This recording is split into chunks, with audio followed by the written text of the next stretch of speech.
আজকে আরেকটা নতুন রেসিপি তোমাদেরকে দেখাবো। রেসিপিটার নাম হচ্ছে কাজু নারকেলের মালাই নাড়ু। আমি কি দিয়ে করব বা কি করে করব, হ্যাঁ, সেটা তোমাদের সঙ্গে আমি শেয়ার করব।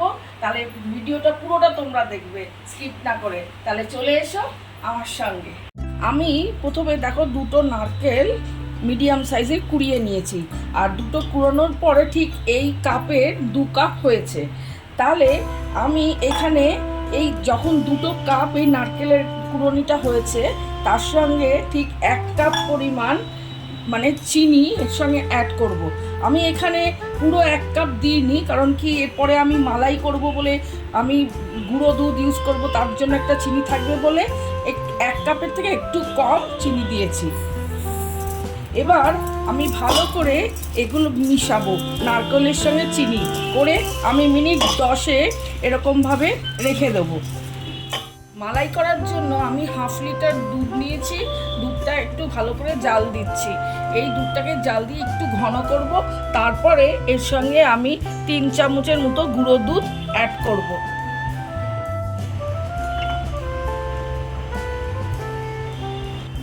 দুধটা দেখো একটু ঘন হয়ে গেছে, আর একটু ঘনত্ব আমি বাড়াবো, যার জন্য আমি 3 চামচ গুঁড়ো দুধ এর সঙ্গে অ্যাড করব।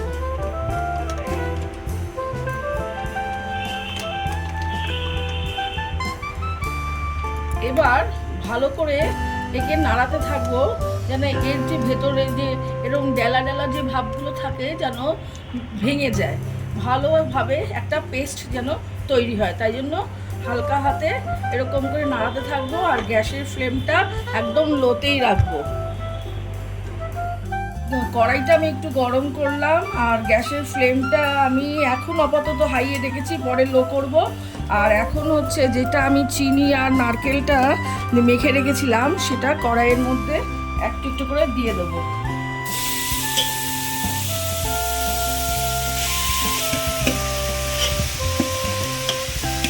এখন গ্যাসের ফ্লেমটাকে একটু লো করে দিয়েছি, আর এখন এই নারকেল আর চিনিটাকে নাড়াতে থাকবো যতক্ষণ না এই চিনিটা গলে নারকেলের গায়ে পুরো আটকাবে, একটা আঠালো ভাব সৃষ্টি হবে, ততক্ষণই এটাকে আমি নাড়াতে থাকবো। নারকেল আর চিনিটা ভালো করে মিশছে কড়াইয়ের মধ্যে, ততক্ষণে আমি এই 100 গ্রাম কাজু নিয়েছি। এই কাজুটাকে আমি মিক্সার গ্রাইন্ডারে ক্রাশ করব, পাউডার বানাবো, তারপরে এর মধ্যে আমি অ্যাড করব। বাদামটা আমি গ্রাইন্ডারে এরকম পাউডার করেছি, এখন এর সঙ্গে আমি অ্যাড করে দেবো পুরোটা। গ্যাসের ফ্লেম সবসময় লোতেই থাকবে। কাজু বাদামের পাউডারগুলো এর মধ্যে আমি দিয়ে দিলাম। এখন মানে নারকেল আর চিনির তো পাক হয়েছে, তার সঙ্গে কাজু বাদাম অ্যাড করেছি, একেও কিছুটা পাক দেব যাতে একটা আঠালো ভাব সৃষ্টি হয়। ততক্ষণ পর্যন্ত নাড়াতে থাকবো, আর গ্যাসের ফ্লেমটা একদম লোতেই রাখবো। 4-5টা এলাচি আমি ক্রাশ করে রেখেছি, এখন এর সঙ্গে আমি অ্যাড করে দিচ্ছি। এই যে দুধ আর গুঁড়ো দুধ মিলিয়ে যে ক্ষীরটা তৈরি করেছি, সেটা এখন এর সঙ্গে অ্যাড করছি।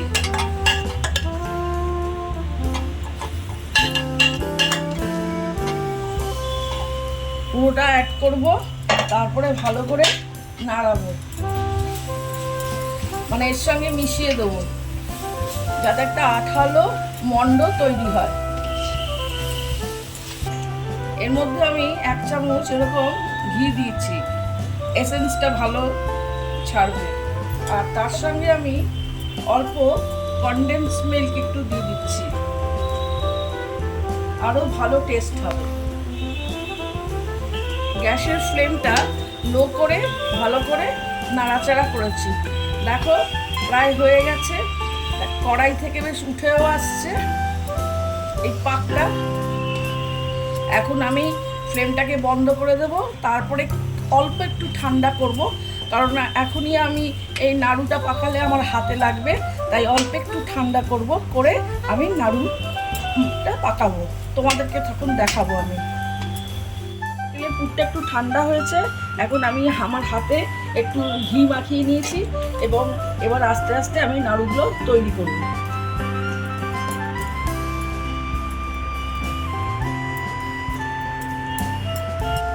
একটু একটু গরম আছে, হাতে লাগছে, কারণ কিন্তু আমি একটু ঘিও লাগিয়ে নিয়েছি যাতে আমার হাতে পুরো স্টিক করে না যায়।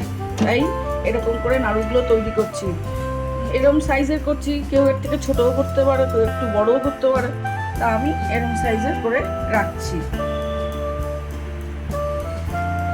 এই নারকেলের মালাই নাড়ু এর সঙ্গে আমি কাজু অ্যাড করেছি। আগে আমি নারকেলের মালাই নাড়ু করেছিলাম, সেই সময় আমি কাজু অ্যাড করিনি, এবার আমি এর সঙ্গে কাজু অ্যাড করেছি, তাই এর নাম হয়ে গেল কাজু নারকেলের মালাই নাড়ু।